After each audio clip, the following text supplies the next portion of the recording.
Hey, everybody, welcome back to another Beyond the Watch, and welcome back to the channel. I'm early on time. My name is Chris, and I am the host of this Beyond the Watch show that I have been doing. And I was just talking to my guest. This is totally self-indulgent for me. If nobody watches these videos, obviously it'd be nice if some of you watch the video, but if nobody does, this is just an opportunity for me to connect with some of the folks that I have been watching on YouTube and connecting with a little bit on Instagram and commenting back and forth on videos or whatever. The guest that I have on with me today is someone that I've really been looking forward to chatting with, and he is just a top-notch guy. I know many of you are also excited to see that I had him slated, and so here he is. Welcome, Mr. Josh Town of the Town Watch. Thank you, my friend, for coming on. Great to be here, Chris. Thanks for having me. It's humbling to just hear you say that I'm one of the channels that you watch. That means a lot, so I appreciate that. Well, I mean, let's be honest. You have 10,000 subscribers. You just received the 10,000 subscriber plaque from YouTube, which That's right. That's right. which was I brought it with me right here. So let's see it. This is incredible. The quality is it really blew me away. Yeah. Congratulations. Yeah. So you'll be getting yours soon enough if you keep it up. And I don't know why other watch YouTubers who have reached 10,000 haven't shown their play buttons, but I'm not ashamed of it. So there's mine right here. Yeah. So this is a challenge to everybody else who's reached the 10,000 subscriber. Show your play button, yeah. To show their play buttons too from YouTube. So and show the side profile of that. No, yeah. Let people know how the quality of the thickness of that cardboard. It's very incredible. Quality. Yeah. I mean, yeah, solid stuff. So it's 4-ply cardboard. So it's amazing. YouTube doesn't cheap out. They really take care and love their creators. We like to have a little fun on my channel once in a while. So yeah, I used to do a thing. Spice it up a little bit. I used to do a thing. I ended up losing some subscribers over it, and I know this drives Adrian crazy. Super Cali. Super Cali. My voice, the Super Cali. You gotta have fun. Yeah, you gotta have fun. It can get a little boring saying the same stuff over and over again. You gotta throw in some bit of humor here and there if you can. This I did one, and I can't monetize the video. It was with one of Mark's monster homages, Islander monster homage. So I had this.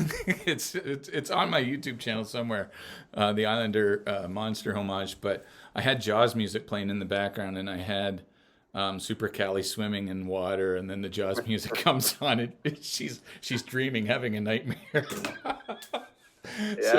My kid, he's like, "Dad, you got to put Super Cali on TikTok."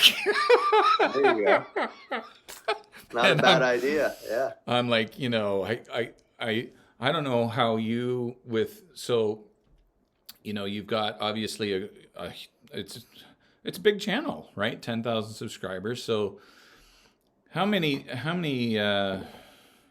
hours or whatever would you spend on average a week, like just kind of filming a video or whatever? Because it does take some work, and when you get up to that kind of account, you gotta. What's it like for you? It's I still don't consider myself a big channel. I guess that's a little relative. Our niche that we've chosen to start channels in is very hard to get traction and to grow. I'll tell you that. I mean, I'm thankful for where I am, but I started my channel about 3 years ago in September of 2019. So it's been a slow growth, but I've been enjoying it every step of the way. You always wish that you could grow faster and that more people could see the content that you're spending time on to make and all of those things. But again, the niche, I don't want to make excuses, but the watch niche is very tiny, and it's Yeah. hard to stand out. But not all my videos are the same. Unboxing videos, those are quick and easy for me. Really, I don't have much preparation for those type of videos. If I'm just kind of sharing my first impressions of a watch and just kind of showing it initially. I do spend more time with my full review type videos. So it depends. I've been kind of changing it up a little bit. I've been trying to shorten my full review videos and kind of script it out a little bit more, kind of do the voiceover thing. But I didn't used to do that. Most of my full review videos were just notes that highlights I would write down, but it wasn't fully scripted. But I've been doing more of the voiceover stuff for the full review and scripting it out and B-roll and that kind of thing. And I'm far from a professional. I still use my iPhone for everything. So I don't have a fancy camera and lenses, macro lenses. Although at some point I'd like to have better quality videos and do some more of that, but still using my iPhone. But a full review video, depending on how I do it, with the filming and the notes and editing. I don't know, I don't usually time it out, but maybe 10 hours or something. I'm not sure. I would say 5 to 10 hours for sure, probably. And when you take all the photography and then the editing process, and so I know at the end of summer, so as a custodian, we had a lot of worker shortages as a result of post-COVID stuff. I'm sure it's the same in the States. So we have a daycare that runs inside of the school, and the daycare hours extend beyond the daytime hours for the custodians, which ended up generating quite a bit of overtime for me during the summer, which was great. But basically for July, I had a bunch of watches that I had to get done because I had them in for review, right? Like they were sent to me to review and then send on or whatever. Right. And then by the time August rolled around, I hardly did anything because I was just tired. And didn't have the time to sit down and between coming to the office here. Like normally when I film a review video, I'll do it after I do my church service because everyone's gone, and I'm not going to have a kid sneaking out of the bathtub to give me a kiss goodnight from here, like maybe it'll happen for you in just a moment or whatever. Yeah. So, but the odd thing was trying to figure out this whole YouTube game. I didn't do any videos. So in July, I was putting out 2 or 3 videos a week just because I had to get all this stuff done. I had a bunch of watches and I was at a stalemate. Nothing at all. I didn't do anything in August, and I had announced that I was going to do a giveaway at 1,500 like in July, thinking, it shouldn't be long. I'm less than 100 away. Nothing in July. Virtually nothing in July. I didn't do anything, and I shot up 100 like in a couple weeks without doing anything. Yeah. And so I just I don't know how to figure it out, and I'm not worried about it. But I just thought it was kind of funny. I don't do anything, and all of a sudden, I'm getting I went from 28 or 30 subscribers after 28 days to well over 100. Yeah. In a matter, and I didn't do anything. I literally just put my first review out that I've done in a long time a couple of days ago. So yeah, it's crazy. I don't understand YouTube either that much. I try and learn more and how to do things and learn more about the algorithm and that type of thing, but I'm no expert by any means. My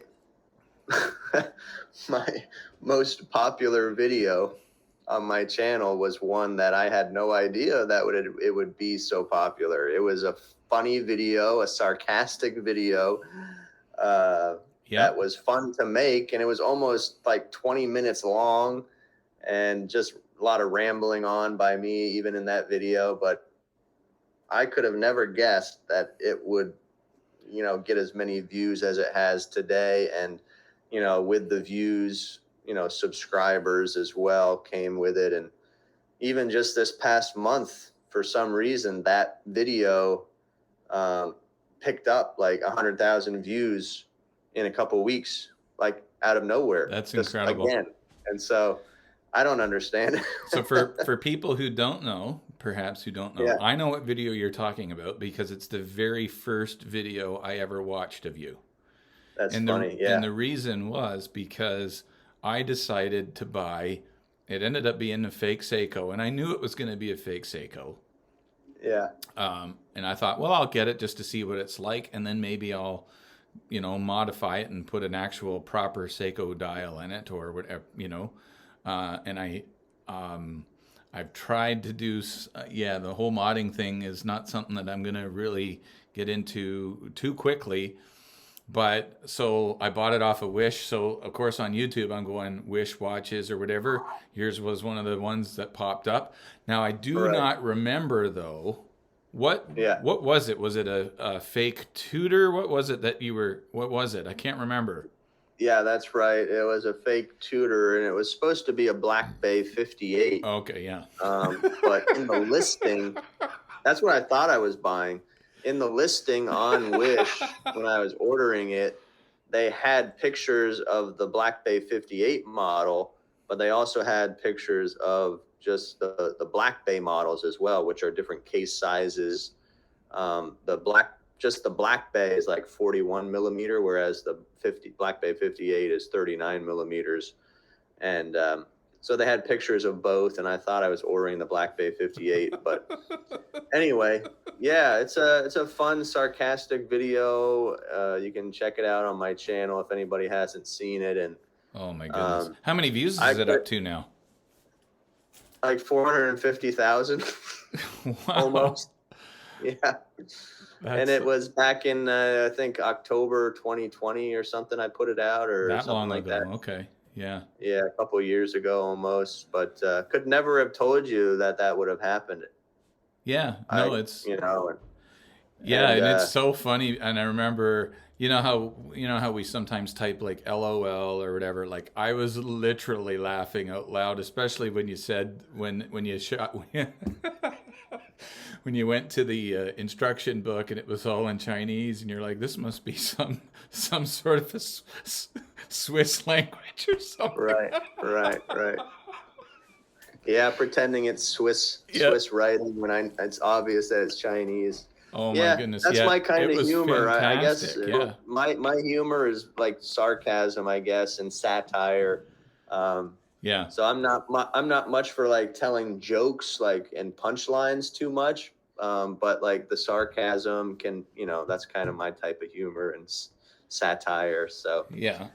Anyway, that was fun to make, and I like to throw in a funny video here and there on the channel when I come up with one, or when have opportunity to do one. So yeah, and you just did one with AJ.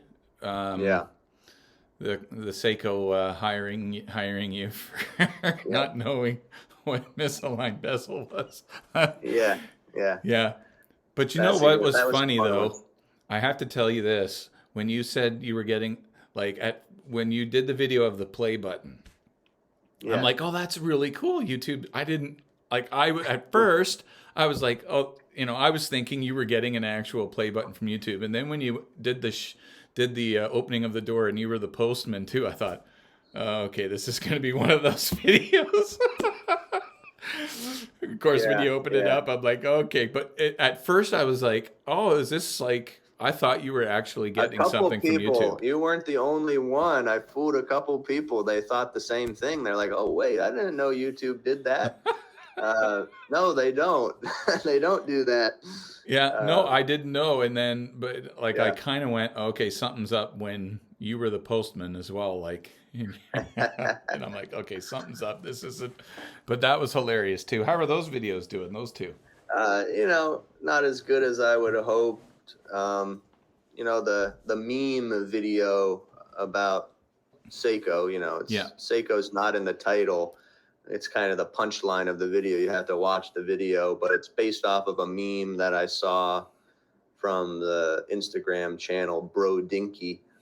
And it's been mulling in the back of my mind. It was like a meme they put out over a year ago, Yeah. and I saved it on my computer, and I'm like, I want to make a video out of this. And I told Average Joe like months and months and months ago that this was an idea I was working on, and I wanted him to be the boss in the video. And so finally, took the time to write the script out and wanted to do it as professionally as I could. And so I had a buddy of mine who's a photographer and videographer, and hired him to film and make it as professional as possible. And so I encourage people to check it out if they haven't seen it, and get a laugh, because I think it's funny. And what's the title of the video? This company will hire anyone, or something like yeah, that? this watch company will hire anyone. Yeah. So it's awesome. And I kind of knew it was going to be, well, you could tell from your lead up with your Instagram posts and whatnot, like this is going to be a funny video, and it was. Right.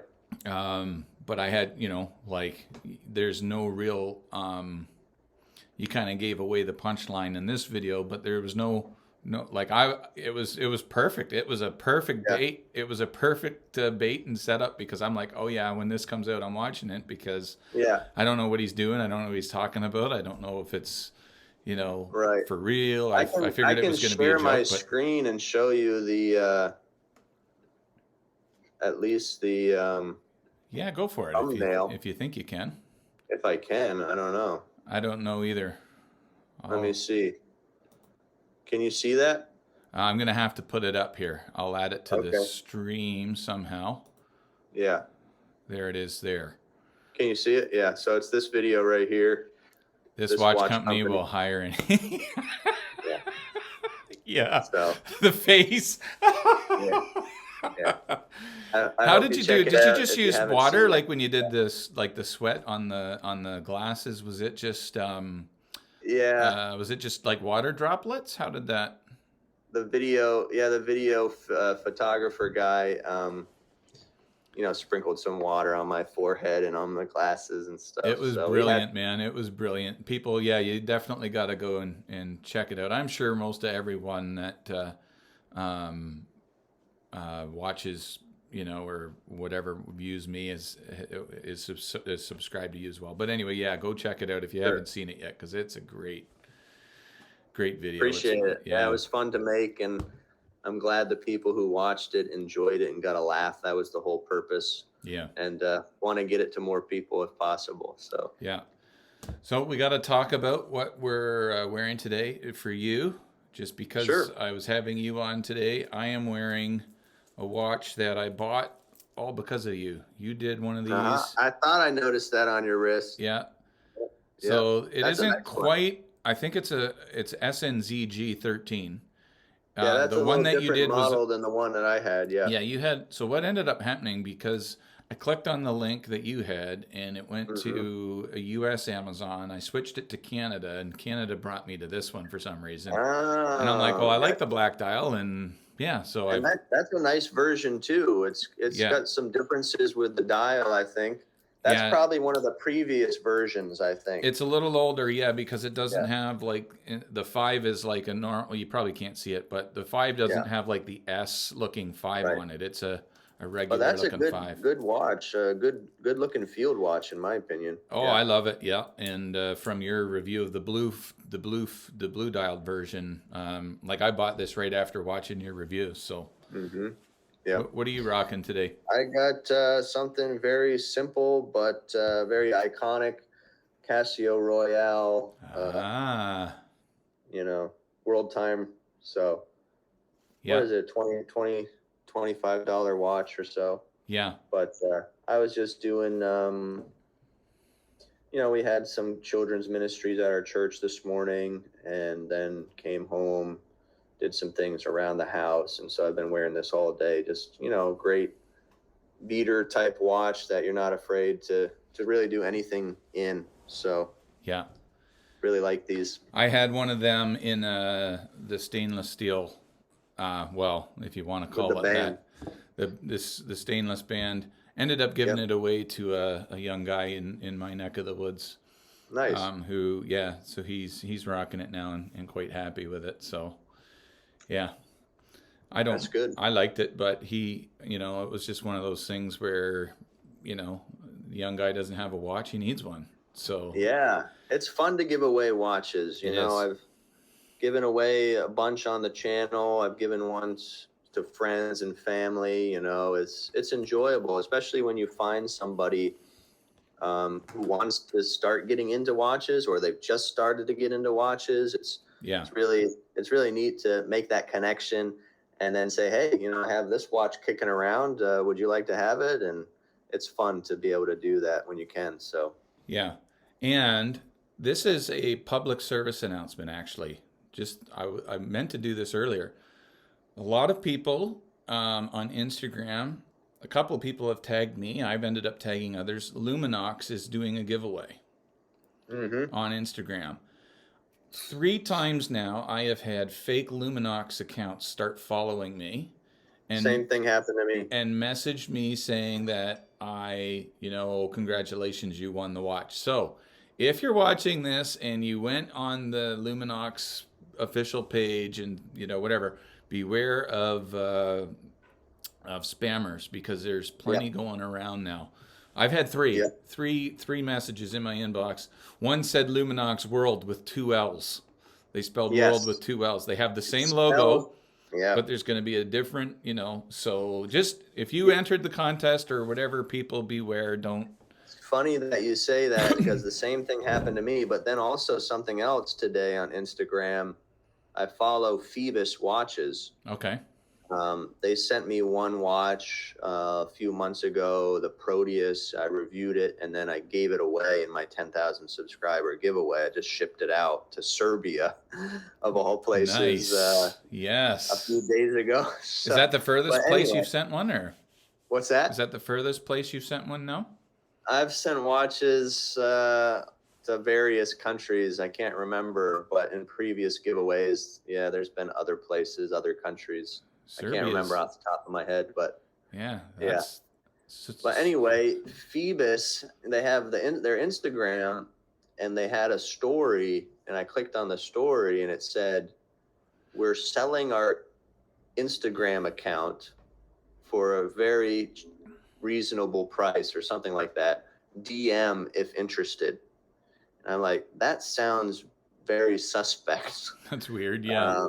And so I clicked on their page, the Instagram page, and didn't see any announcements. But then I clicked on Phoebus's website, and they had an important notice there on their website. I clicked on that, and it said that their IG account has been compromised, and it's no longer under their control. It's been hacked. Yeah. And so be careful with their Instagram too. They have like 28,000 subscribers or followers there, and they have no control over it now. And people are trying to scam people through their account. So yeah, it's crazy. You got to be careful. Yeah.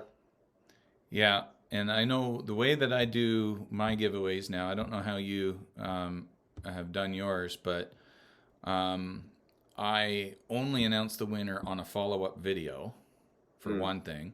I create a Gmail account just for that giveaway. So for the 1,500 subscriber giveaway, and you don't find out the email that I create until the winning video is made. Right. So then I ask the winners to email me. It's in a pinned comment. So it was merleys1500@gmail.com. I just created that Gmail account. And then, so I get them to email me, and then I email them back a code that they have to go back to the original video, click on their comment, edit it, and insert the code. Because only the person that owns the account that made the comment can edit the comment and insert the code. That's a great And idea. it It's a seems good way to to do it. it seems to have worked quite well, Just to doing it that verify way. people, right? Yeah, to verify people. And then obviously I mentioned, like, I'm not going to announce the winner in the comments, so you're not going to get any kind of telegram or blah blah blah. It'll be in a follow-up video. And I think even in this last one I said, and the next, like, the title of the winner announcement video is going to be. And so if you didn't click on that video and hear your name, you didn't win, that kind of Mm-hmm. idea. So Mm-hmm. yeah, it's just crazy. I know. But so yeah, I don't know this Luminox. I did enter the contest because I like the watches, and Yeah. but I'd say within 24 hours I got two messages, and Mm-hmm. then not too long after that I had a third one, and then not long after that, well, just before we even came on, I had Mm-hmm. Luminox World started following you, and it was Luminox World _ at the end of Yeah. Luminox World, and so I just reported them and blocked them, and anyway, Yep. Yep. yeah. So we are gonna. You know what I did just for you? What's that? I've put together 10 questions Oh, wow. that are going to crack open Joshtown Okay. and allow us to peer deeply into your soul. I call it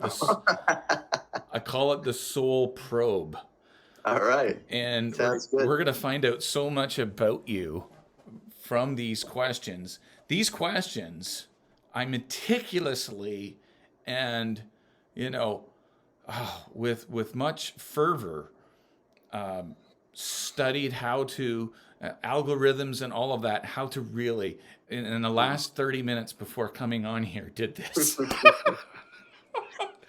Nice. All right, so here Sounds we good. go. Here we go. All right. Bologna and cheese or ham and cheese?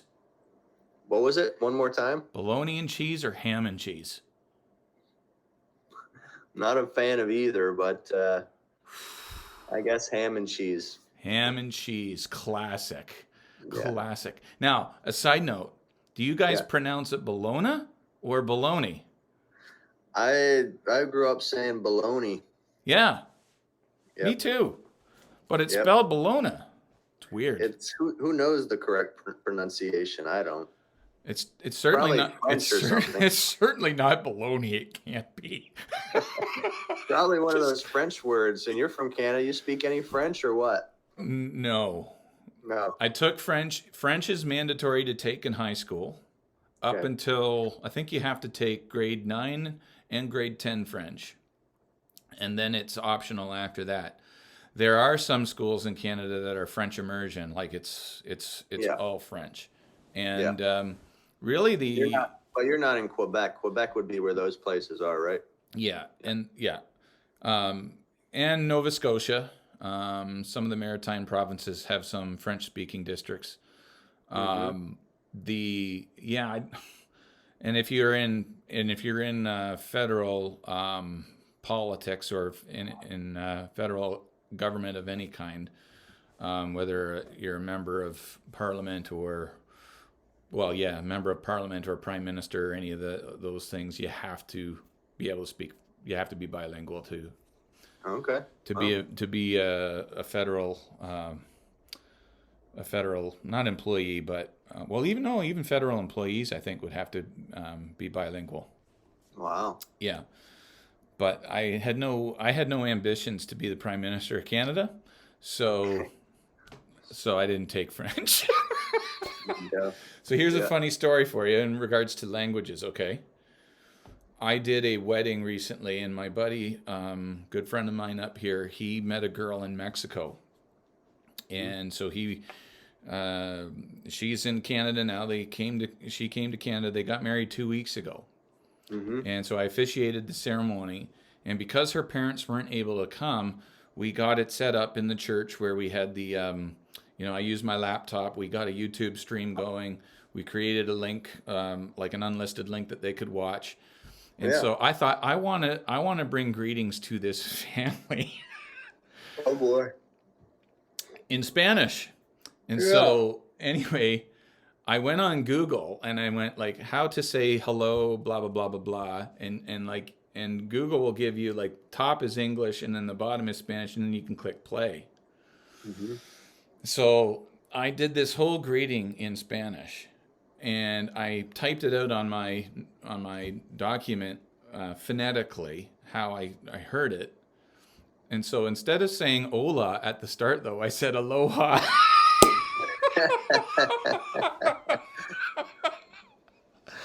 That's funny. Yeah, I said, I don't know why, but I went aloha. That's crazy. All right. So, But did you catch yourself though? oh yeah, it was hilarious. Like I said aloha, and then I'm like, it was just, Wait. it was an unintentional hilarious moment because, yeah. That's funny. Anyway, all right. So ham and cheese. Let me just punch into the algorithm what this is saying about you here. Yeah. Okay. Fries with ketchup or gravy? Neither. Ooh. Yeah. I'll just take salt on those. Vinegar? Nope. Well, I don't know. Okay. Okay. Soup or salad? Oh man. I like both. But I guess probably salad. Salad? Shocking. What's your favorite kind of salad then? I don't eat salads all the time, but I like a good Caesar salad or Yeah, like a okay. buffalo chicken salad or something like that. Oh yeah, yeah. Over With soup. ranch dressing. Okay. This is big time here, this one. Have you ever eaten a hot dog on a slice of bread instead of the bun? I'm sure I have, yeah. Okay. Yeah. As a kid mostly. Yeah. Yep. You don't I do it all the time. I mean, All right. yeah. I can't remember the last time I did, but I know I've done that, yeah. Okay, okay. And what are hot dogs really made of? I like the 100% beef hot dogs. Yeah. But what are they really made out of? Oh, I guess it depends on which ones you get. If you're getting the 100% beef, you know it's beef. You get the cheaper versions, you don't know what might be in there, you know? Yeah. Well, it's like from the Great Outdoors. Have you seen that? I think it's the Great Outdoors with John Candy and Dan Aykroyd. Have you seen that movie? I think it's I Great can't say I Outdoors. have. And well, it's a great line in the movie where John Candy's, I think it's his brother-in-law, Dan Aykroyd plays, and he's grilling hot dogs, and he says they're made out of lips and arseholes. Probably true. So, anyways, are vegetables really that important? Yes. Fresh vegetables. Yeah. Oh man, I got to be careful because oh no, I didn't set up a hotkey. I was thinking I'm using that keyboard, and if I set up a hotkey to stop recording it, but we're still recording. All right. Yeah. Push-ups or sit-ups? Push-ups. Do you do push-ups? I just recently started working out this past week. It's been a long time since I've done anything. Honestly. Seriously, yeah. That is awesome. Yeah, so I don't push-ups know is why that part of struck it. me funny, but it did. Yeah. I need to get back in shape. Yeah. I'm not fat, but I definitely have put on some belly fat, some extra pounds, and so I need to get back in shape. So I just started running last week around our neighborhood, doing some push-ups. So just at home stuff. There's some gyms around us that I could join, but everything's expensive, and I'm just gonna try and Yeah. do body weight stuff at home. Yeah. Are you using the like you doing like a couch to 5K type of app thing? Or? no real plan, no real app or anything. I've been looking into calisthenics, so doing some of that type of stuff. So I actually put up a pull up bar in my backyard, outdoors, and some parallel bars to be able to do dips on and stuff like that. And so just planning to do at home stuff, Yeah. push ups, pull ups, dips, running, jumping jacks, jump rope, Yeah. stuff like that. Yeah. If you get, there's an app and I did it. I can't do it now because of my knee. I've got a really, really bad knee. Mm. But before it is the way it is now. I did. I think it's called 5K Runner or something like that. It used to be called Couch to 5K, and basically in 8 weeks it'll get you running 5K no problem at all. That's great. So you get, if you're going for a run, you basically use the app and it tells you to, do a warm up walk, and then you run for 1 minute, walk for a minute, run for a minute. Then, then the next week you run for 2 minutes, and it just gradually gets you running 30 minutes, which is roughly, you should be able to do 5K at a decent pace in about 30 minutes, 35 minutes Sure. max. So Sure. I did that a couple of different times, but then my knees just couldn't take it anymore. My right knee. Yeah.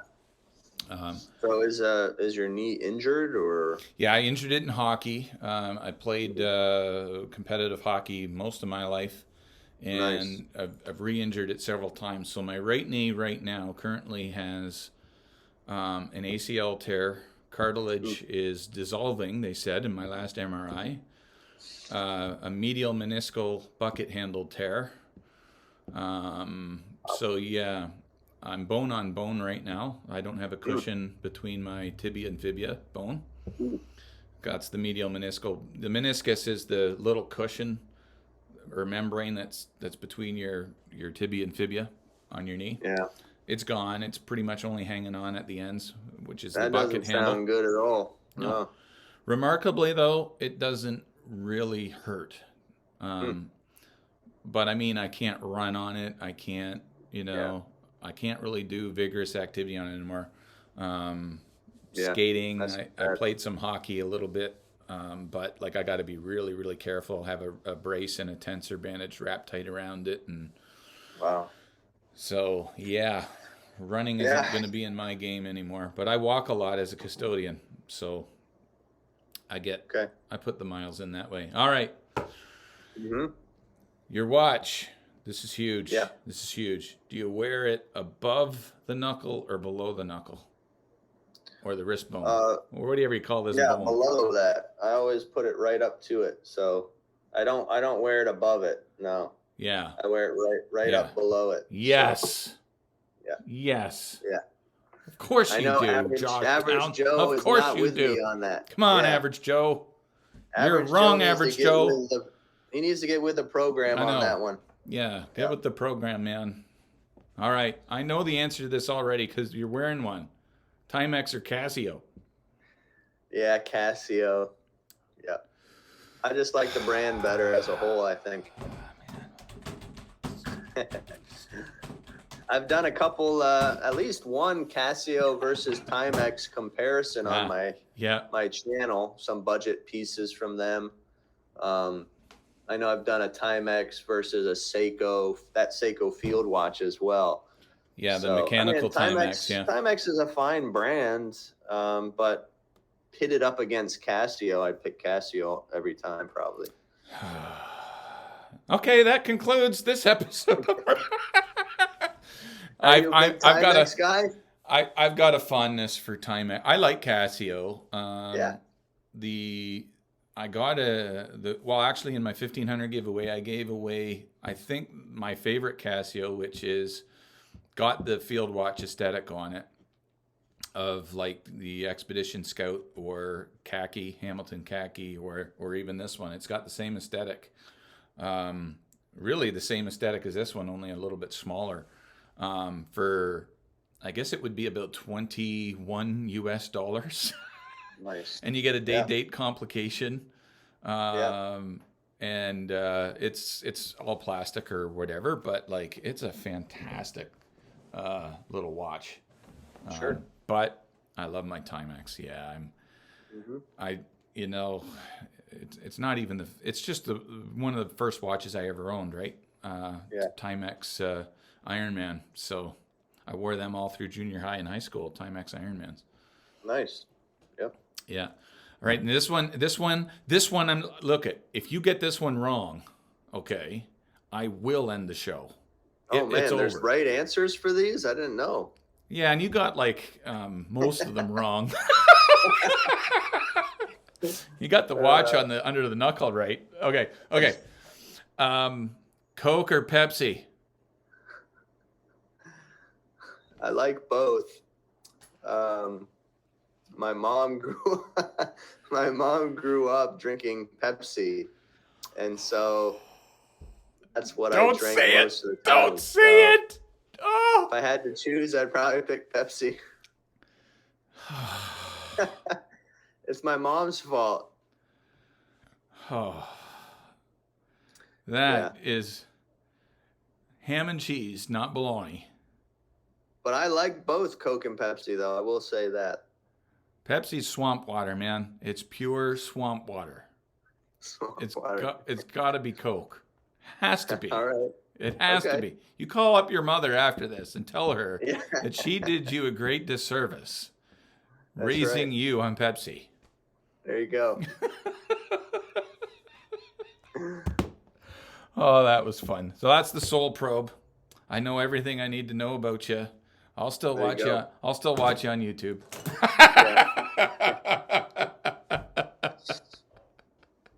Thank you. So tell me about you live in Philadelphia, That's right. and have you been there? Where were you born and raised? Were you born and raised in Philly or in the area or? No, my wife was born in this area.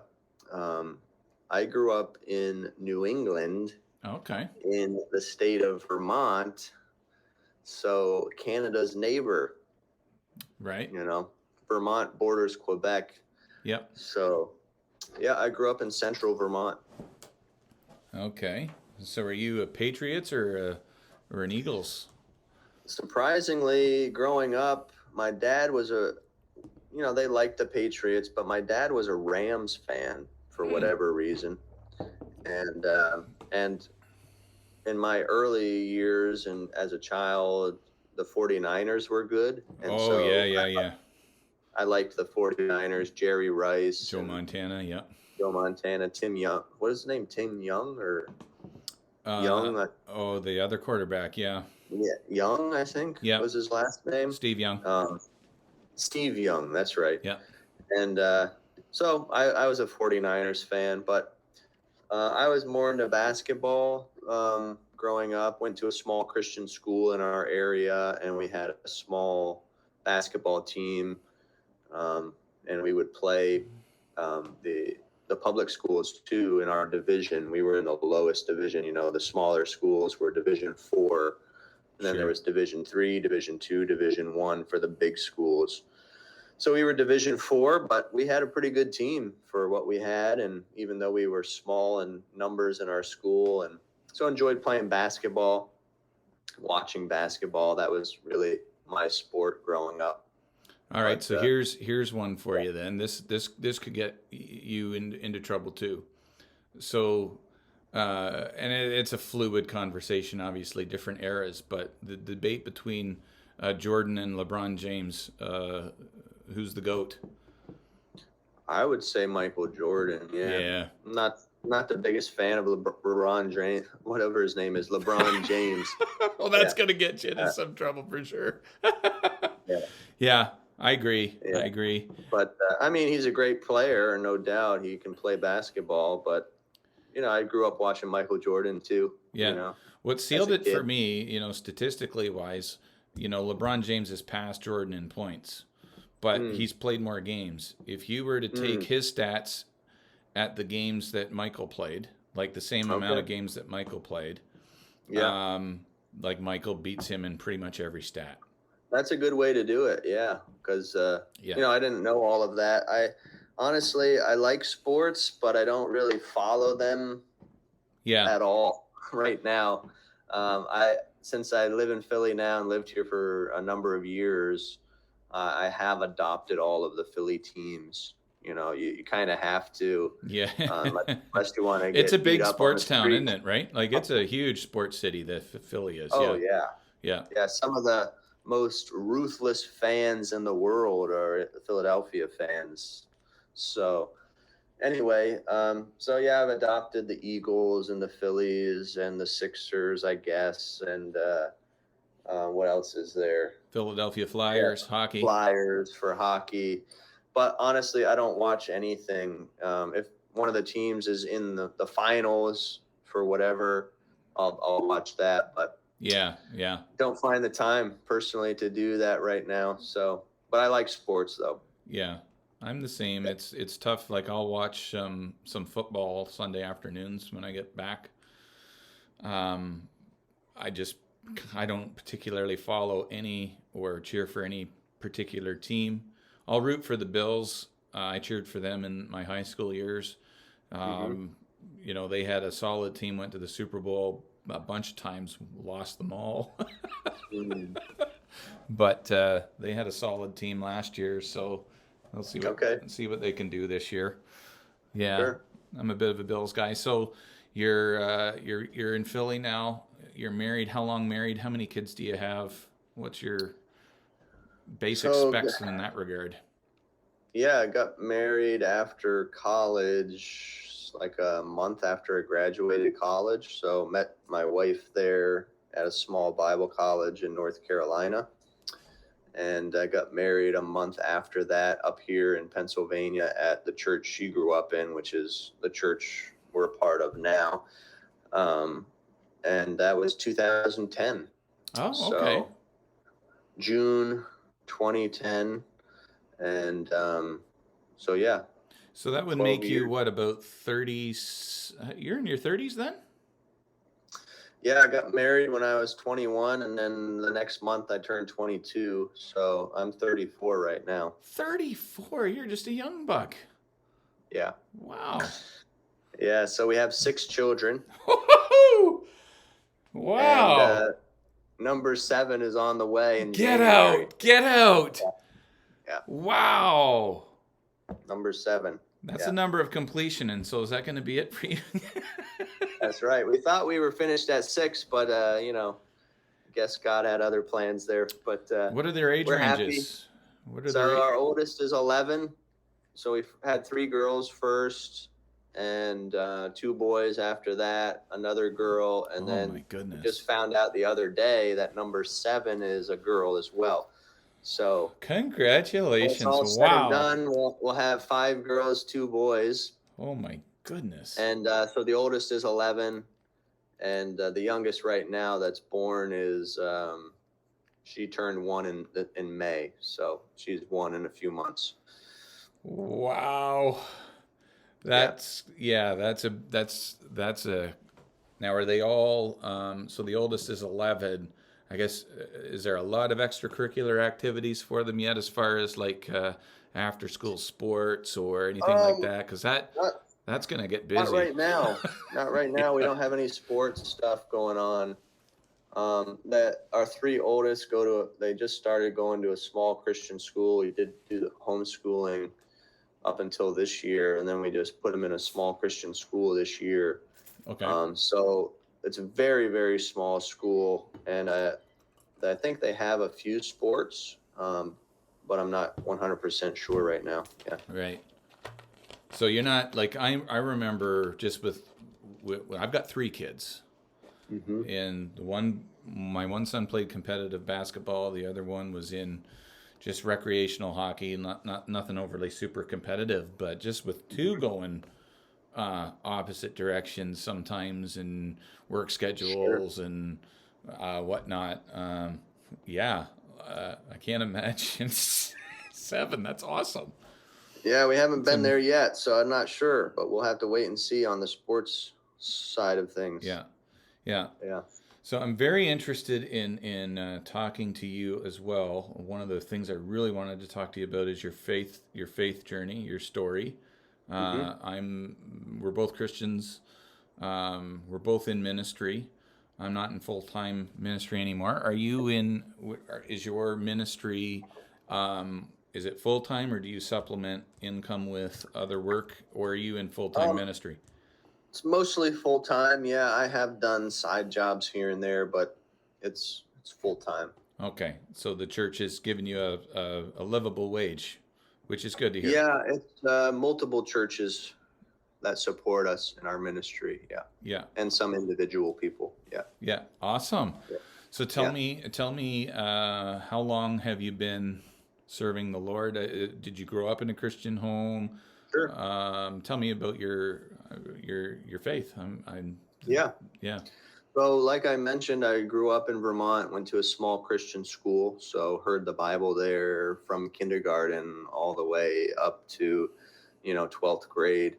And also, my parents took me to, or my mom took me to church. My dad didn't really go to church much, although he had a profession of faith in Christ.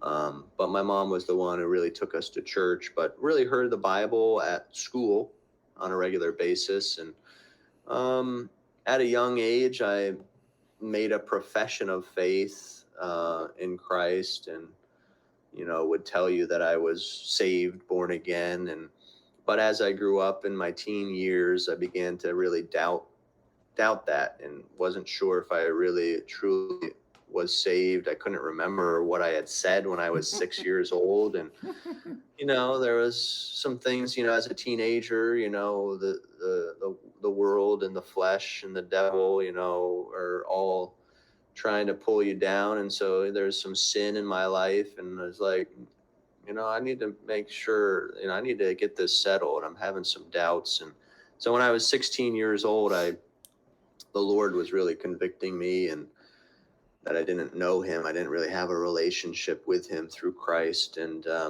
so I got that settled when I was 16, and prayed and asked God to forgive me of my sins. And, I accepted Christ as my Savior.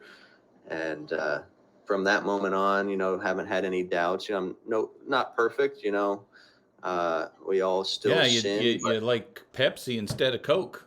that's right. You That's like right. ham instead of bologna. Yeah, of course you're Yeah, not perfect. that's right. So tell me That's a good about point. this. Tell me about this. 16 years old, were you at a service? Did you just do this at home? It was actually at a friend's house, and we were watching a Christian movie together about the rapture of, Left Behind? Was it and left one of the Left it Behind was it ones? was Yeah. during that whole time with the books and the Oh movies, man, yeah, yeah. and uh, and I so wish we'd all been ready. yeah, Yeah, and so I was kind of getting convicted that if Christ were to come back yeah, to take his children away, that I wouldn't be going with him. And I knew how to be saved. I knew what the Bible said. I knew that Christ died for my sins according to the scriptures, and that he was raised from the dead.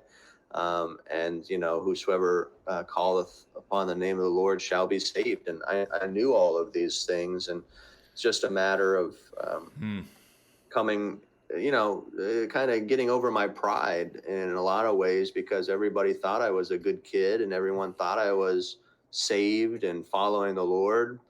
But inside, I knew there was some battles with sin and doubts. And so just got it settled right there at my friend's house. I didn't tell him what I was doing, but I went up to the bathroom in the middle of the uh, movie,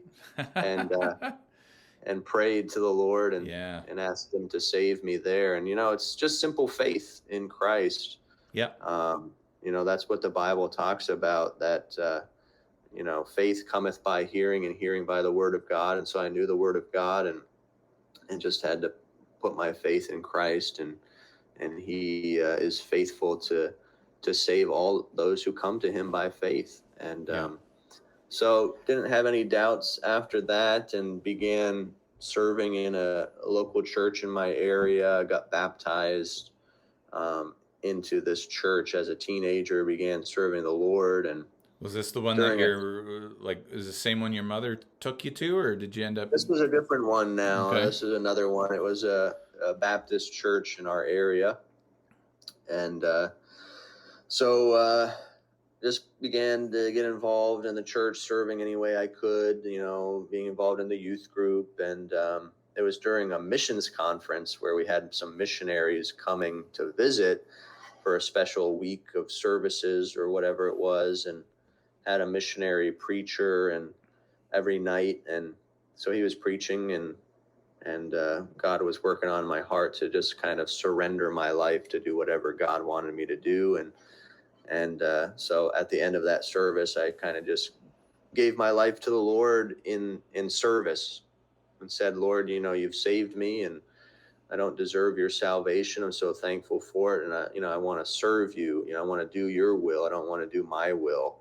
I want to do what you want me to do. And so from that moment on, and over time, God led me to missionary type work and church planting, and step by step over the years, God directed, and went to Bible college, and met my wife there, and got some Bible training there, and missions training as well. And over the years, eventually God kind of directed to the ministry that we have now, which is Arabic ministry. So we speak Arabic. We actually lived overseas in Beirut, Lebanon for 2.5 years. Wow. Yeah. Yeah. I did not know that. That is cool. So how long ago would that have been? Like, did you have children at that point? We lived in the Middle East from January 2014 to July of 2016. So 2.5 years. And we went with two of our kids. We moved there and came back with our third child during that time. So our third daughter was born in Lebanon. So how long did it take you to learn the language? Are you fairly fluent in Arabic then, or? Yeah, I can read and write and speak Arabic. So it took the whole cool. time. Yeah, so it's a very difficult language, and always still trying to improve. But I would say I'm at a high intermediate level, so I can have conversations with people, and I can read Arabic, I can write Arabic, and so yeah. If you want me to is say Arabic anything, like Hebrew in that is it triliterate? Like every word has 3 different meanings? There are different meanings for words, but it is related to Hebrew. It's a Semitic language. You read it from right to left. Yeah. So not left to right like English. A lot of different sounds that we don't use in English as well that are unique, and so it's a tough language. But by God's grace, He helped us learn it, and always trying to improve in it too. But so was that something that you went, like, did you do an intensive language course before going to Lebanon, or did you do it while you were there? No, I learned a little bit like the alphabet on my own, but we had a tutor that came to our house when we lived in Lebanon, who was also part of the church that we were a part of there in Lebanon, an Arabic Baptist church. And she was a member of the church and also an Arabic teacher. And so she would come to our house and tutor us every day. Wow. Yeah. That's incredible. Yeah. So, اللغة العربية لغة صعبة جدا.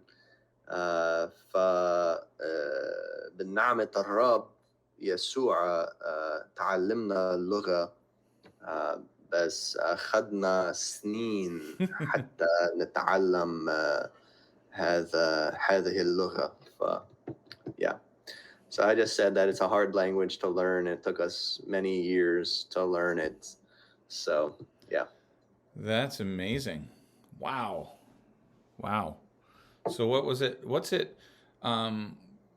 What would surprise someone like me, and people that are still listening to this conversation an hour in, because there's a lot over the since 9/11, prime example, a lot of stereotypes about Arabic and, Muslim or Islamic. And I know they're not all the same, but like Mhm. Middle Eastern countries and whatnot, like there's a lot of um, like what about being over in Lebanon and Syria? Did you say? Uh, Um, just Lebanon. We lived in Lebanon. I have visited some other okay, Arabic countries, but we lived in so Lebanon. in Lebanon, what is it about Lebanon that would surprise Westerners to hear about? Like, because it's kind of like when you watch the news, it's not as bad as the news is portraying it to be. I'm not Hmm. saying that Lebanon is bad, but I mean, like, there's just all these preconceived things that people think. But you were over there to see it firsthand, mingle Yeah. with the people. Like, what are the people really like? What's the country really like? What would be Hmm. what would surprise me not knowing anything about it? Um, Um, I think just how the people are very loving and hospitable. Just Arabic culture in general, not just in Lebanon, although they're wonderful people, but Arabic people in general, hospitality is like built into their culture. Even as a stranger, if you were to visit in an Arabic person's home specifically, they'd treat you like you were the king of Canada. They hmm, they would treat you like royalty because you're a guest in their house and they don't even know you. And so very family oriented, very hospitable people, and loving and kind as a whole. And that was wonderful to see. And really, that's what we miss most about living there is the people, especially our church family that we got to know and love. And but when we were there in Lebanon, it was during the war in Syria when that was really raging. With ISIS and yeah, the different militias fighting each other in Syria and the regime, yeah, and it's very confusing. I'm not an expert on it, but we were living in Lebanon, which borders Syria, yeah, during that whole crisis at the height of it all. yeah. And so some of that stuff would spill over into Lebanon, and um, we would have car bombings take place in Lebanon, sometimes not far from where we lived. Uh, Wow. and so, those type of things happen in the Middle East, but for the most part, we could move around the country and do what we needed to do. And it's really a beautiful place as And well. that's what I mean, because when, if you were to just base your perspective of, the Middle East on what you see on the news, you'd be terrified to go there. Hmm. Right? That's what I mean. Like, what Yeah. about? So it's fascinating because I think, what we kind of think in the back of our minds, and I mean people who haven't been there and been exposed to the culture, like I wouldn't have guessed that you would say they're the most hospitable, loving people, you know, Hmm. and Hmm. like it's fascinating to Yeah. hear about that. It's not that I don't Yeah. I didn't have a preconceived idea that they were, Yeah. I just don't know. But if I Right. were to just base what my opinion on what I see in the news or whatever, you'd be like, oh man, it'd be a horrible place to live. All the Hmm. tension and all the fighting and all of the, you Yeah. know, but it genuinely, for the most part, wasn't like that. Yeah. Yeah. Yeah. No, we really enjoyed our time over there. And even though there were dangers that come with living in the Middle East, we weren't in Lebanon, wasn't like a war going on or anything like that. So, um, but yeah, I encourage anybody to visit if you can. And Lebanon, unfortunately, after we left and over the past few years, has really been in a bad state, economy and corruption in their government, and a lot of riots and uprisings, and the inflation there, and the currency situation is Mm. really bad. So there's a lot of people suffering with all of that. and it's going to take years and years, I think, to really till Lebanon flourishes again. But it's a beautiful land, beautiful people, and we miss living there.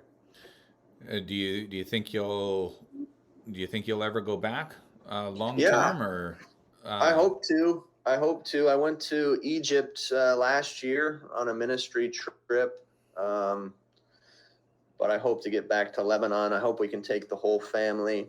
But that's the problem, taking the whole family. It gets a little bit expensive to fly.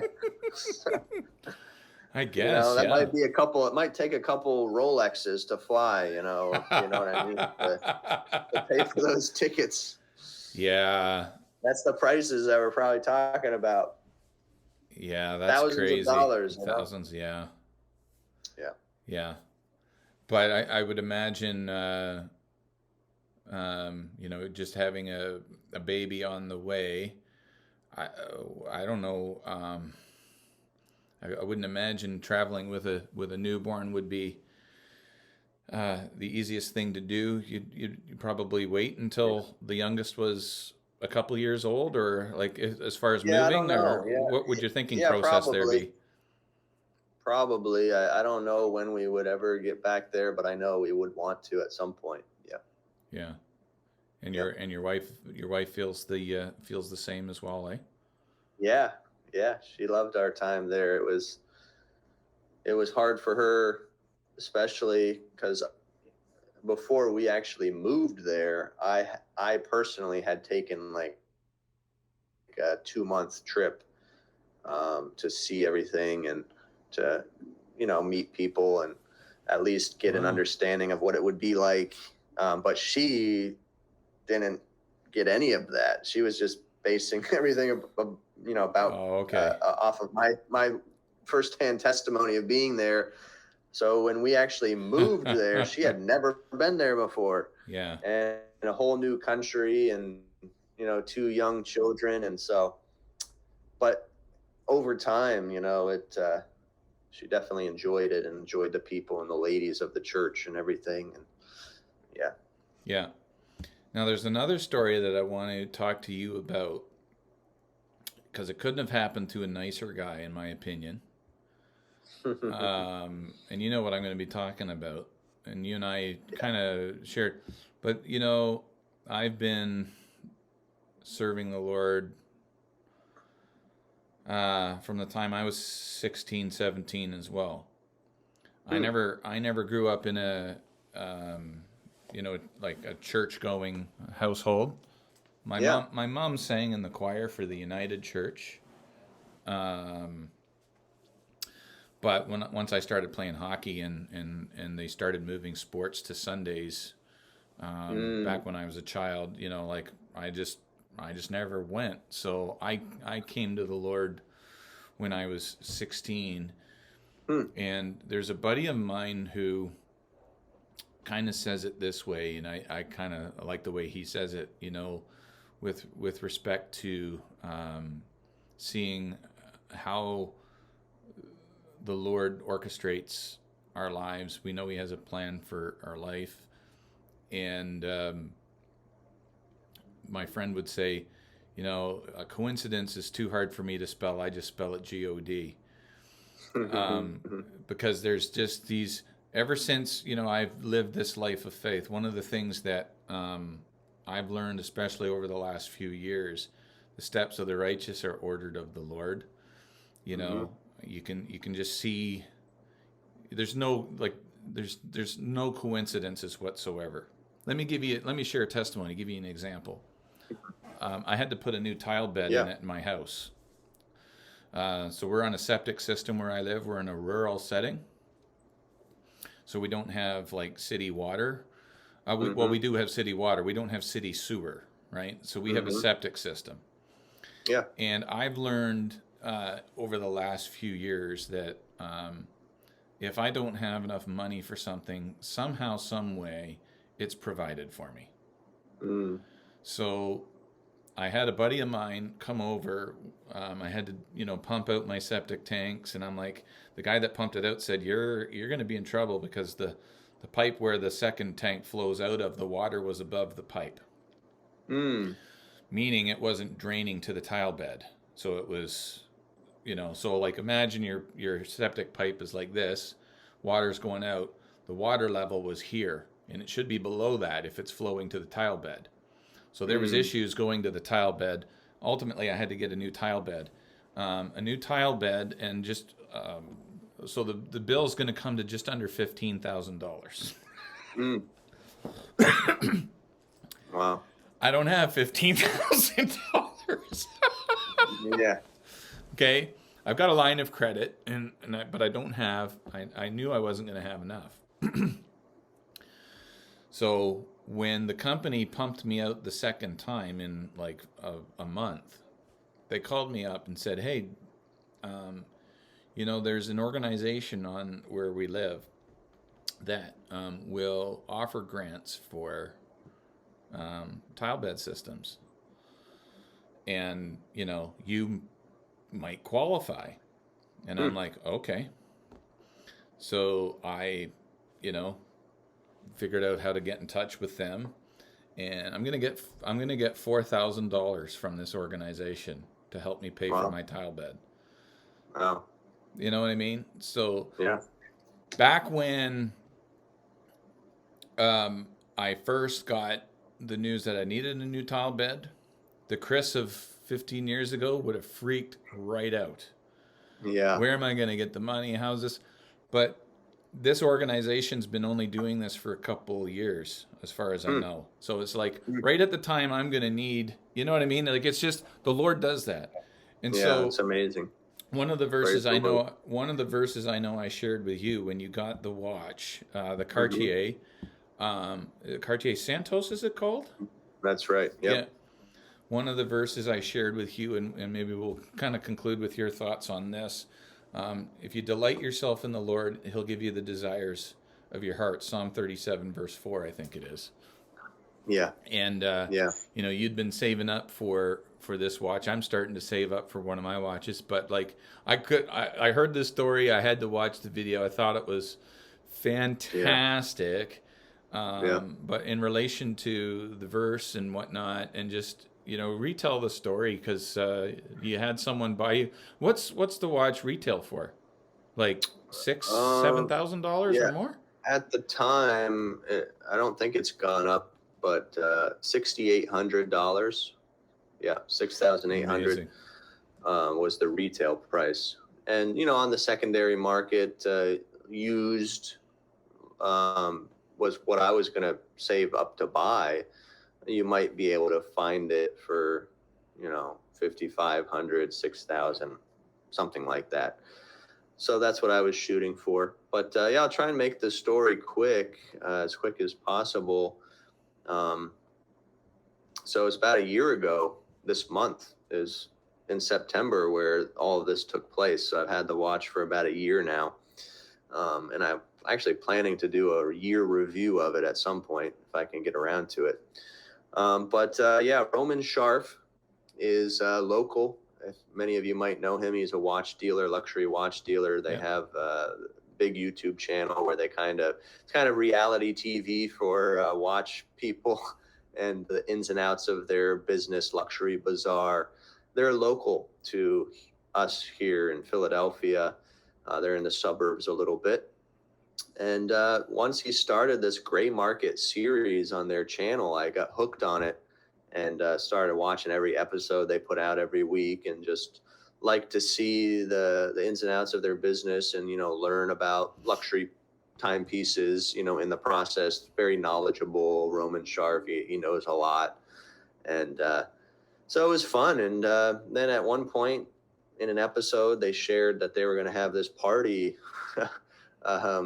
for this gray market series and the success they were experiencing with it. And they said, hey, email us if you want to get an invite. The first however many people will try and invite you out and you can come. And I shot an email out, and to my surprise, they invited me to the party. And so I tried to invite some friends. Of course, Average Joe, I think, was the first one that I tried to invite because I could take one person with me, and my wife was out of town during that time with our kids visiting one of her family members. And so Average Joe was going to go with me, but he ended up getting sick and wasn't able to go. And so asked some other guys and weren't able to, and ended up going by myself. But great time, very nice party, great food. They really went all out at this Russian restaurant in Philly here. And great time, but I didn't know anybody there. So I was just kind of talking with people and, striking up conversations. And one of the things that I was struck with walking in the doors and walking around this party was the watches on people's wrists in this party. Some heavy hitting watches, millions of dollars of watches on people's wrists in that room, if you totaled it all up. They had some other big name guests with big name watch YouTube channels that were there, and got to try on some pretty cool watches on people's wrists. Everyone was really great and nice. And I was in there wearing a $150 Orient watch. Yeah. That I still have in my collection. It has an Eastern Arabic dial, so I love that watch. But cool. Hundreds of thousands of dollars of watches. There's a rainbow Daytona Rolex on one guy's wrist. There's Patek Philippe's and Audemars Piguet's and Richard Mille's on people's wrists, and I'm like, I was just blown away by all of that. Yeah. And so I'm watch spotting as I'm talking with people, and I noticed one gentleman who had a Patek Philippe Nautilus with the green dial, which had just come out that year, last year. And it had baguette diamonds around the bezel as well. And so really sought after watch. And on the secondary market, it was astronomical price for it, like $600,000, $7,000, $800,000 or more. Yeah. If you can get it from an AD, it's like $100,000 watch. But on the secondary market, because you can't get it at the AD, crazy. It's just astronomical. So I spotted that watch on this guy's wrist, and I kind of said, man, I want to talk to that guy and check out that watch and strike up a conversation. So I ended up, he was sitting at his table. I just went up to him. There was an empty seat now. I went and started talking with him, and just small talk and saying, man, I really love that watch. I wanted to come talk to you. And immediately he took the watch off his wrist and just said, hey, here you go. You can try it on, take a look at it. And it's like, wow, okay. And took some pictures with it, and never had anything that expensive 100 miles from me, and got to try it on, and really awesome, nice guy. And told him a little bit about myself. I'm a family man, and showed him a picture of my family and all my kids, and told him what we do with ministry in Philly and all of that. And then, I showed him my watch because he asked, what I was wearing. And I said, well, I don't have any luxury watches. This is my $150 Orient. And he looked at it a little bit, and, he liked it and everything.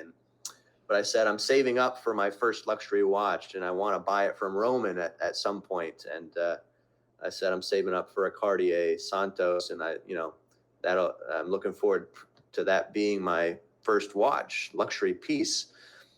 And he said, okay, yeah, that's nice. I'm not too familiar with Cartier.